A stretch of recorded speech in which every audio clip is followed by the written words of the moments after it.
Welcome to Manager Tools. Today's topic, deciding between two good candidates. Today, Mark and I are going to talk about how to decide between two good candidates in a hiring situation. Here we go.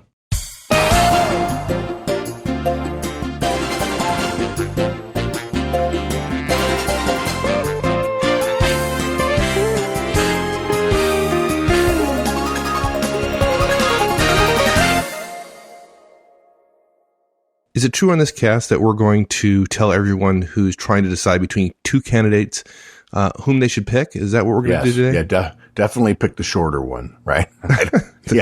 Right. We are absolutely that good. And if you'll just submit the two candidates, we'll tell you very quickly which one you should pick. No, we are not going to say in every circumstances pick A versus B because of these 5 reasons. That's a little bit beyond our reach yet, but maybe next year after they invent 3D television. So today we're really going to talk about the factors that would go into making the most effective decision on whom to hire. Yeah. And also walking through a simple process for the decision, which of course comes out of the interview results capture meeting. And part of the reason we have to talk about factors is because so many managers make the wrong choices. They make sense. The choices that many of us use, you know, if we've got two candidates that we like, it makes sense to say, okay, we'll look at this and we'll look at that. But those aren't the ones that work based on what we've seen in the marketplace. So we need to cover the factors because once you learn the factors, it's usually much easier to make the right decision. And I know people are asking this question. Why are we talking about this now in a recessionary economy? I mean, doesn't that, I don't know. Why are we doing that? Yeah. If the economy's hot, you don't get as many chances to interview because there's a lot of demand and supply hasn't caught up. And so, of course, prices go up and you don't get to interview as many people. It's really hard when the economy is hot because people can find great jobs and keep them and barter for higher salaries and so on. But in a recessionary economy, you're much more likely to come across multiple qualified candidates. Again, it's just supply and demand. There are a lot of people losing their jobs. We're predicting this early, of course, but in 2009, a lot of people are going to lose their jobs and they're going to be good people. That's the difference between a layoff and a firing, right? A firing is usually for cause and a layoff is unrelated to the individual in many, many cases. Not all, but in many, many cases, the vast majority. And so there are good people that would not normally be on the market simply because companies are admitting to overhiring sometime in the past. So the talent market has a high supply, which means there are more applicants for, in a recessionary economy, a lot less jobs. And so you're going to end up with this situation more often in a down market. Good. So just the old supply and demand curve. There is a supply and demand curve for talent. There's a macro one and there's a micro one, and they are different. And it depends on where you are. It depends on geography. It depends on the company. It depends on the industry. But if you spend a little bit of time thinking about it and paying attention to numbers of people who come in for interviews and number of resumes and so on, you can get a pretty good rough estimate, sort of a proxy for how the talent market is affecting your company and in your neck of the woods. And it takes a couple of years to get it, but once you get it, it helps you a great deal in terms of making decisions about hiring and growing your organization and how many new sources you have to create based on where you think the supply and demand curve are at that particular time.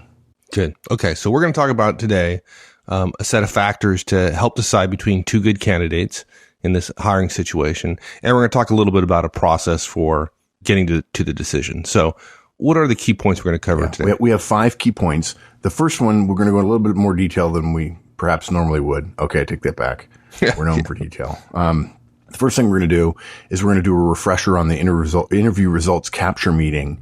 We're going to go into a little bit more detail on it than we did in our original cast because we want to talk about interviewing against the standard, about not asking for comparisons, the fact that you get to make the decision. Other people are giving you recommendations, and the importance of asking for that yes, no, hire, don't hire versus getting people's rankings. And then 2, 3, 4, and 5 are really simple. When it comes to hiring, it really is your call. And that's a mistake people make when a lot of people interview. And the 3 specific recommendations relative to choosing between two good candidates is you always weight the core responsibilities more heavily You weight your team fit more heavily. And despite what many managers say and think and act upon, you tend to reduce the weighting of the importance of future abilities. Too many managers think, well, if I've got two people who are qualified, I should look at who has the best future. And in fact, there's no evidence that any of us are terribly good at predicting the future of any candidate we hire. Good. Okay. So the interview results capture me. Now, we did this cast, back in beginning of April, May 2008, something like that? Yes. Yeah. It was early half of the year. Yeah. And a lot of folks have told us that they really think it's one of those classic manager tools cast, in the sense that nobody does it, but those managers who have figured it out really, it works. It works, right? They find that they hire much more effectively. They get much better people, and they have less of the, I hired this person, but really I wish I hadn't. Now I'm stuck. You know what it is, I think we can call this a foot dragger cast, interview results capture being a foot dragger cast, because it's one of those podcasts that follow the idea that so many of us have a tendency to do when we're involved in some sort of process that we haven't been taught, that's not codified in very detailed ways at so many places. And the foot dragger cast goes by the idea, that name, because we put our best foot forward. In other words, we know it's important to give a good, tough interview. Many don't, but for those of us who do, that's great. But then we don't know what to do after that. And so it feels like after we're putting our best foot forward, we drag the other one behind it, which is not really a plan for success. And it's frustrating for you and I, because if folks knew this stuff, they'd be better. It's not hard to know this stuff. You may not believe in it, but this stuff works. And if you're not doing interview results capture, if you don't know what to do after you interview somebody, if you think the interview is the end all and be all, that's too bad, and we want to help. A lot of us know that we've got to interview fully and completely. Good. But some of us don't know what to do next. Right. And so the interview results capture meeting is really about laying out a process for managers to capture input from all the other interviewers, right, managers or not, regarding their experience with the candidate during their interviews.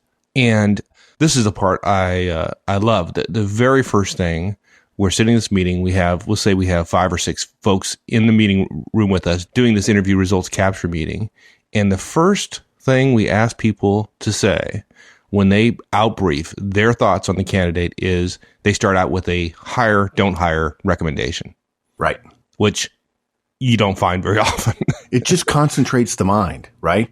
Young people and people who are not experienced in talent processes and hiring and so on and talent development tend to go into the meeting and say, we're just going to chat about this person. And if somebody else gave them a great interview and says 3 or 4 things that really impress us, we're going to say, oh, okay, I guess you should go with him. But that, of course, tends to invalidate the time we spent with the candidate. And the fact that everybody knows they have to come in with a hire and don't hire recommendation concentrates one's mind. Absolutely. And another thing, it's also a developmental thing. Now, we have a future cast, it'll come out sometime in the next year or two, about how to have your directs interview with you for a position on your team. In other words, they will interview somebody who would become your peer or become their peer. And you can actually use the interview results capture meeting as one of their development processes, because if they interview 10 people, you can compare what their hire and not hire recommendations were against the hiring history of particular people and whether or not that person was successful. Yeah. A very interesting scorecard. Exactly. And look, since hopefully everyone has heard me say it a few times now, although still no one has sent me an email, that the most important thing managers do is hiring. Wouldn't it make sense the most important development you give your directs is teaching them how to hire well? Yeah, that's part of the reason for the interview results capture meeting. Okay, and there's one other point, of course. We do the hire and no hire. That's what we start with. And then we also ask every person at the meeting to talk about interpersonal fit, cultural fit, skills fit, and then technical fit. And the idea is, look, we hope everyone who's listening is using that process. We know it's not true, but we hope it. But knowing that it's not true, we want to touch upon a couple of unspoken points from that cast, because the interview results capture meeting is the place where you realize, wow, I've got 2 good candidates. And the interview results capture meeting teaches you that they're not just good because somebody likes them. They're good because they're good. And so we ought to be clear about the underlying purposes and perhaps invisible occurrence in the interview results capture meeting, and that's why we're covering it first. Yeah, exactly. And I think our first point, we've got to talk about the idea that folks get into one of these meetings and we do this kind of round robin, and we talk about who liked whom, and we compare each candidate to the other, and we really try to get a consensus as to who the best of those might be. That, in our experience, is a sure road to disaster. Yeah. When we interview, we always compare to a standard as opposed to fellow applicants. Now, look, this is going to break down for some of you because they're going to say, what's the standard? And I'm going to say, well, it depends on the individual interviewer. But look, here's the problem. Once you start comparing candidates to one another as opposed to a standard, we immediately start seeing candidates as being in a race. And it's normal. It's not wrong. It's normal. But what we want to do then is we want to pick a winner. And that is what we would call, in decision theory, a relative distinction. Okay? We're looking at who is better. Think about that for a moment. We're looking at who is better, and it's a relative distinction. Right. If you were looking for runners to run in a race, and it was me and 3 of my friends, and I was only slightly faster than them, that would be a really bad standard because we'd always lose, right? Right. You know, the best of me and my friends who can't run to save our lives, that doesn't make a good set of applicants. Yeah. Even worse, if you're using a relative distinction, remember that every interviewer is coming up with their own set of relative distinctions. It might be okay to use a relative distinction model if, in fact, there was one standard to compare them to, but there's not, because we're all measuring different things at different times with different questions in an interview, unless you're using a really effective interview creation model. And think of it this way. When you want to improve quality, one of the first things we all have to do when we want to improve quality is reduce variability. If all of our interviewers are using their own criteria, comparing candidates to one another and to our own criteria, we essentially have 2 criteria. And that's just more variability. And when you're talking about people, you might as well multiply any variability by, to the 3rd, 4th power, because it's people. And it depends on whether or not we had a good phone call or text message or Twitter right beforehand. Not that we would send a tweet. Look, effective interviewers eliminate relative rankings. It's not fair to say we have an objective ranking, but we can say it is standards-based. And the standard is very simple. Based on the manager and what he or she, or the interviewer, based on what he or she believes the job to be, the standard is, in the mind of that person, since all interviewing is inherently subjective, the question is, do I believe this person can do the job or not? And if they can do the job and they meet other criteria, I believe they should be hired. Even if everyone has their own slightly different view of the standard, one can assume that if they're comparing individuals to that standard, that's only one variable. Does the candidate meet the standard or not? And so you reduce the variability, you prove outcomes by saying, hey, would I hire this person or not? Based on what I know and what I've seen and what I think, do I believe this person will be competent in this job at this time? And, that's the first mistake that untutored, trained managers make, is they just want it to make it a race. And if you think it's a race and then you go into an interview results capture meeting with a bunch of other people who act as if it's a race, we tend to get lowest common denominator thinking, which is not effective. Right. So it's very possible that you could go into one of these meetings and everyone turns in a relative ranking. It may be very well that 4 of the 5 interviewers gave candidate number 1 top scores, but would not, in fact, hire the candidate if they were to have to decide. Right. It's the difference of who's the best versus is anyone good enough. Right. Yeah. The relative rankings would still be accurate and valid. Yeah. Yet it wouldn't be effective. It wouldn't be accurate. Yeah. And therein lies the danger. Yeah. Yeah. So look, it's not a relative ranking. You compare against the standard. Would I or would I not hire this person? Now, you might say, wait, I don't think I can trust my junior people to make that distinction. Well, you better, because if they're not going to ever do that before they actually have the big responsibility to make the entire choice themselves, they're not going to be very good at it. So you have to train them. But the beautiful thing about that, as we'll talk about in a minute, is that their input is not binding to you. It's a recommendation. But the recommendation comes in a form that you can use, which is hire or don't hire. Okay, but I'm getting ahead of myself. Now look, we said it's not relative. We compare against the standard. What that means is do not ask interviewers for comparisons. We don't compare candidates. We compare each candidate to the standard.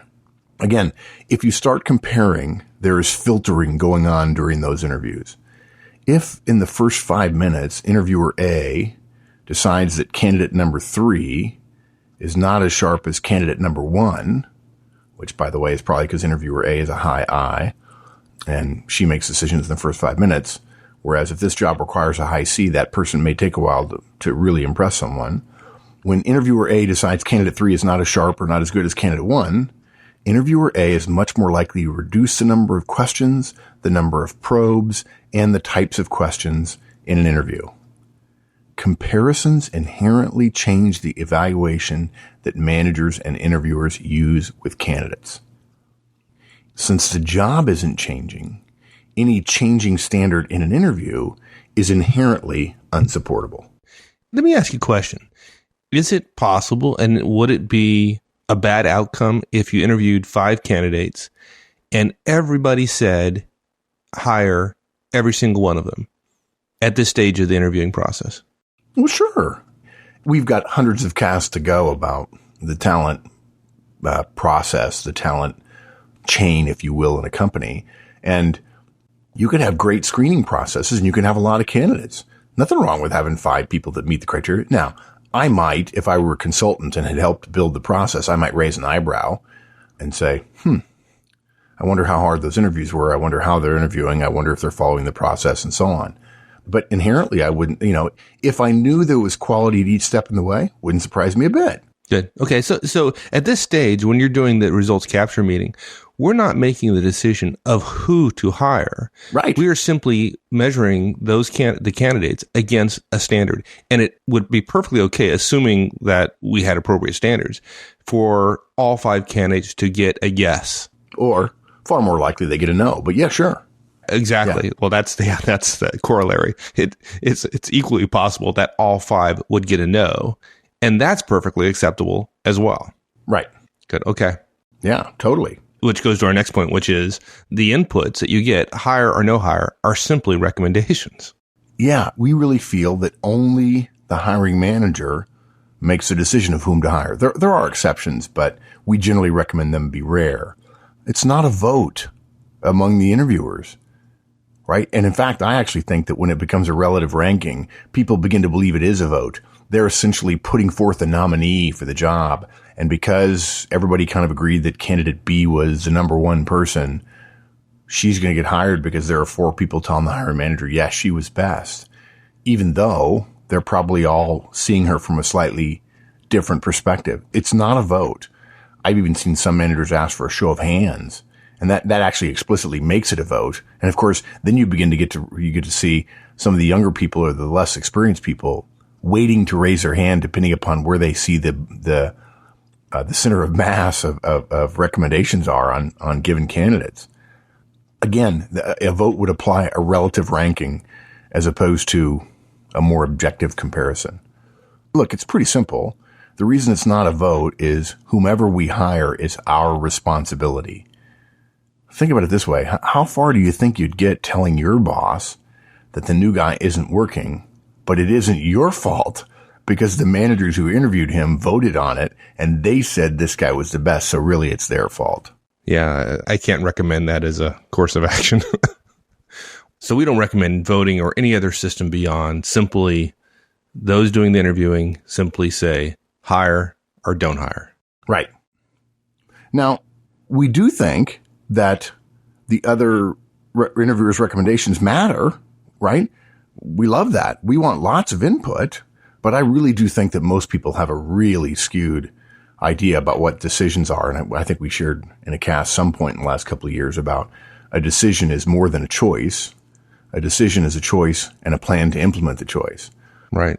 But we give way to other people's recommendations, but I've seen this some places and I understand it, but we don't recommend that you go as far as saying, okay, one no vote kills a candidate. Well, I do. You do? Okay. Yeah. I mean, but that's because I choose the people who interview exceptionally well, and I tell them a no vote kills somebody. And my group tends to be heavily weighted toward the people this person's going to be working with. That said, I don't recommend that initially for most managers. And mind you, you could easily say that and then discover that somebody has been essentially saying no to people that they think would likely get promoted in front of them, which is unscrupulous and unprofessional. And you hope that your choice of the person who's being the interviewer, who's interviewing, that your choice is better than that. So in general, we don't go quite so far as to say one no kills a candidate. But we do say, in general, those recommendations weigh heavily on a manager's decision. So just to be clear, our recommendation at this point for the vast majority of managers who are listening is one no doesn't kill it. Although, if you choose well, these are all the things that too many HR and directors and vice presidents and so on don't teach unexperienced managers. There's a process for this. It'll take us a while to get all the casts out, but choosing the right people to interview is an important choice. And it's a decision because you've got to implement the choice. And if you choose well, once you get good at interviewing, one no can mean the kiss of death. Good. Okay. So then hopefully it's pretty obvious why we recommend that folks simply give a yes-no ranking, right? Yeah. Again, I must say, it really does. There's an old saying that nothing so concentrates the mind as the thought of one's imminent execution. Nothing so concentrates an interviewer's mind as the thought of having to make a decision, having to make a clear recommendation, rather than just having a chit-chat about how much we liked or didn't like candidates. Right. Okay. Now, our point number 2 in this list is it's your call. Now, we've probably beat this to death, but it's your call. No voting, no pawning off the decision on somebody else in some process, the anonymity of this process where people voted, so therefore I'm not responsible. No, as a manager, you are responsible. There's one person alone that's going to be held accountable for the success of the candidate should you, as a hiring manager, decide to hire them. And that is you. Yep. And like we talked about earlier, some of us would go as far as to have a scorecard of those you've chosen to hire and those that you've given recommendations to hire and how well they've done, because one of the key talents of an executive is how well they recruit and hire. Yeah, we've talked before about the batting average, and we're gonna give you tools on how to improve that batting average in the future. Okay, so it's your call. Then the question becomes, right, what is a more effective way than what most of us are doing now to choose between two candidates who do, in fact, across the board, get higher recommendations? And that's really what the core of this cast is about. We wanted to touch on the interview results capture meeting because if you don't know that, if you haven't heard that cast, then some of these recommendations would tend to be easily misunderstood. Let's put it that way. So.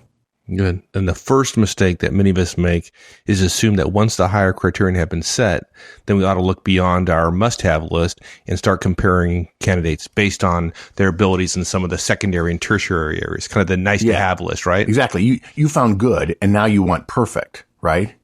And, I joke often that the second rule of the Army is if it's stupid but it works, it's not stupid. Well, the first rule of the Army is you're not Superman. Right. And the bullets will not bounce off of you. And so consequently, and by the way, when you write job descriptions, and I think Wendy actually talks about this, there are managers who are really good at writing job descriptions that when she gets done, she writes them a note and says, I'm your kryptonite because Superman doesn't exist. And even if he did or she did, we couldn't afford him or her. And that's the job description you've written. So yeah, they want this and then they want this and they want this and they want this and they want this. And suddenly it's a $250,000 a year job. The simple fact is what really good interviewers do is when they have a couple of candidates or perhaps more, even 3 candidates that are really, really good, they look again at those candidates' comparison to the core responsibilities of the job. They double down their bet on the core responsibilities of the job, as opposed to saying, let's make it a race based on all the ancillary parts, the nice to have parts. Right. And that's our key point here, which is weigh core responsibilities more heavily. So for example, if you had 2 sales representatives and both appear to be quite competent enough to do the job, then some of us might be tempted to start looking at other things like financial analysis skills. Right. Because that may be a part of the job, right? Sure. Or collaboration skills or familiarity with marketing techniques, things, those nice to have things. And that is a kiss of death if you do that too early. Yeah. Because what happens is you choose a person. Remember, you got a hire or not hire recommendation, and then you got some information on their interpersonal skills, their cultural skills, their job skills based on the interview, and then also technical skills if those apply. It may very well be that when you look at them, you realize that both of them can do the job, but let's say candidate A is actually stronger at the core at being a sales rep in this case, but candidate B has all this other stuff. And so you say, well, they're both technically meet the criteria. So let's go for the stuff that probably wasn't weighted as heavily in the interview, right? That only I can see based on what I know about the details of the job that perhaps other people don't. And that nice to have stuff is just too often not important enough to make a difference, a distinction in a person's ability to achieve results early on when they're hired. Right. And no matter how many other abilities somebody has, if they get hired and they don't do the core of the job well, they're unlikely to ever get to use those other skills in their second or third year on the job because they're going to be expected to be doing well in the core. And if they're not doing well in the core, somebody's probably not going to give them a whole lot of other stuff outside the core. If you're a sales rep, you better put up numbers. And if you put up numbers, we might give you some marketing tasks. We might give you some analysis tasks. We might give you some collaborative responsibilities. But we won't give you those things unless you put up numbers. Yeah. Yeah. If you're looking for a third baseman, you want the best third baseman you can get, not somebody who's a good third baseman, but it's pretty good at second base too. Might be able to use them there. That doesn't work. Right. Exactly. Yeah. So put it a little bit more bluntly, effective managers review the core responsibilities of the job. After they have the couple of candidates, they look at they're both recommended. I think this person can do the job. I think we should hire them. They compare those two candidates. They drill down and they compare them against the core skill areas and determine who is better at the critical core parts of the job. In the example we mentioned a bit ago, candidate one may not have the marketing expertise, the financial analysis skills that the other candidate does, but he has consistently been a number one sales producer, is known for excellent client relationships, and is consistently ranked very high in margin percentage. And it is sales, margins, and customer relationships that are the core of this job. Look, both candidates can do the job, but candidate A in the day-to-day core stuff notably outperforms the other guy. And maybe B has this other stuff that A doesn't have, but it's unlikely that he'll get a chance to use it as quickly as A will. And you could probably train that stuff more easily than you can train the core stuff. Right. But even though candidate B has all that other, secondary good stuff that might come in handy someday if he proves himself, we're still going with candidate A. Yeah, because that word might is really, really big. Yeah. Good. Okay. Look, after the initial hire, don't hire recommendation, now we can compare apples to apples. We've got two candidates in front of us, and we're going to compare the apple of one person's core skills to the apple of the other person's core skills. And that's going to be the first discriminator that we look at to decide whom among them we should hire. Okay. Now, after we've done the core skills and really kind of narrowed down on that, is team fit one of those secondary skills that we don't really consider in our evaluation? Not at Manager Tools. There are people who would argue with us, but I think we've said it before many, many times. There are two reasons to get rid of somebody: failure to perform in their core responsibilities and tearing down the team. I see too many managers who don't get to spend time either really building up their top performer or spending enough time to save a lower level performer who they're not communicating well with because they're spending so much time dealing with team conflict.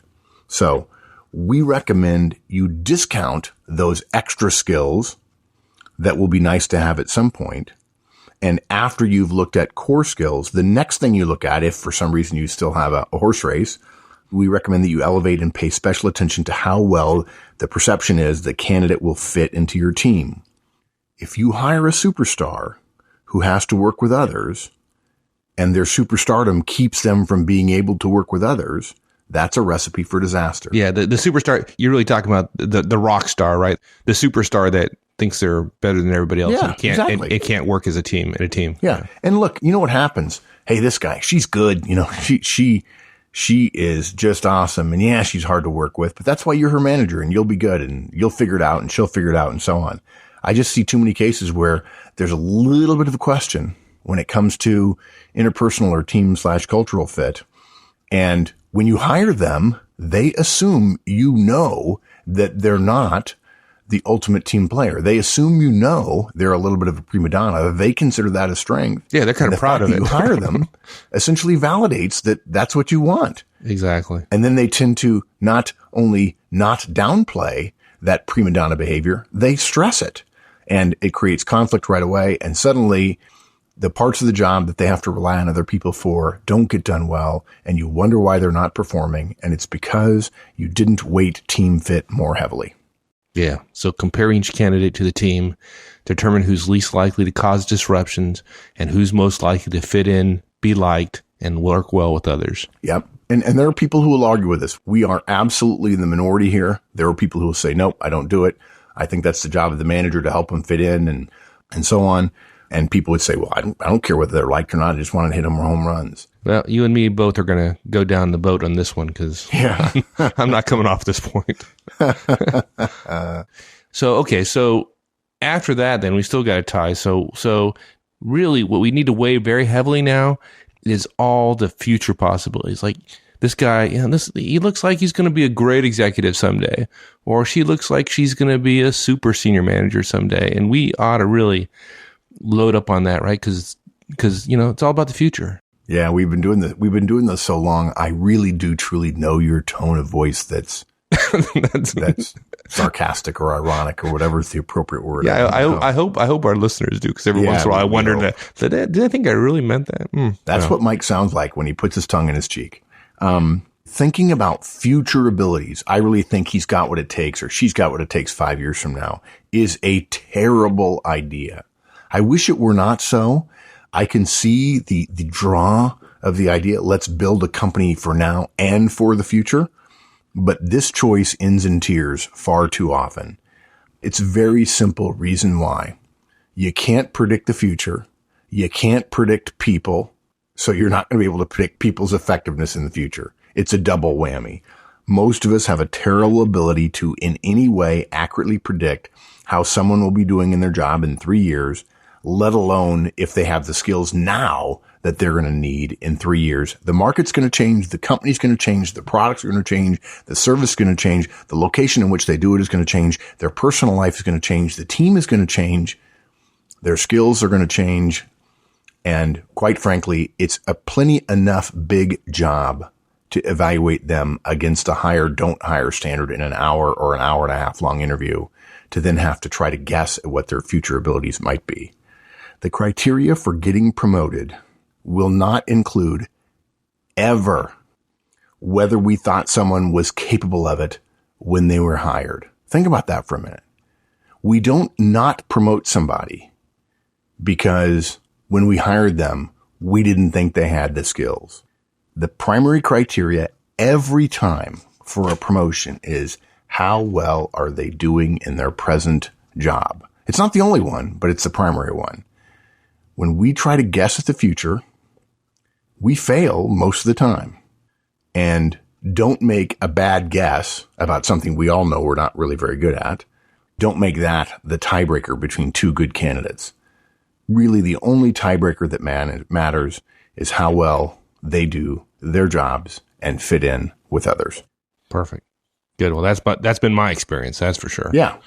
Good. Okay. So, you want to wrap it up real quick? Just summarize where we've been? So if you've not listened to the interview results capture meeting, please go back and listen to it. We skimmed over a lot of the process steps describing what happens in the meeting. We put out in the podcast the agenda for the meeting to make it as simple as we possibly could. And yet these points we made today were really additive to that. We touched on them, but we didn't delve into them as deeply as we did today in this cast. Please interview against the standard. And the standard is, I recommend this person get hired or not get hired. Don't ask other interviewers to compare. Remember that those inputs that they give you are recommendations and you could choose to go your own way. And it may be based on your interview or something else entirely. And that's why it's so important that we ask for that hire and don't hire ranking. Remember, in the same way that other inputs are your recommendations, it's still your call as the hiring manager. Okay. Don't delegate that or blame the process or blame the people. It's your call. It's a decision. Choose and then act. And the 3 things we recommend about breaking a tie, which is a really bad way to talk about it, is weight those core responsibilities more heavily. Don't reach for new responsibilities. Don't try to find Superman. She doesn't exist. Okay. Weight team fit more heavily because you don't want to hire a prima donna who knows that they're a prima donna and then thinks you validated that. And then lastly, don't reach for their future abilities. Don't hire someone who's pretty good at the core job, but is really great in a future job, because all they'll ever be is pretty good in their job. And they probably won't ever get a chance to get the next job because you got to do this job good in order to get promoted. Good advice. Thanks, my friend. Thanks, partner. We'll see you. Bye. Bye-bye. Thanks, everyone. That's it. Hey, if you haven't been to the website lately and noticed that we announced the April 21st Dallas Effective Manager Conference, please check it out. We'd love to have you there for 1 full day of the Management Trinity. One-on-ones, feedback, coaching, and that silent partner delegation. Oh, and we also cover how to roll it out with your organization. It's going to be a full day packed with great information, and we hope you join us. In the meantime, we'll see you all next week. So long.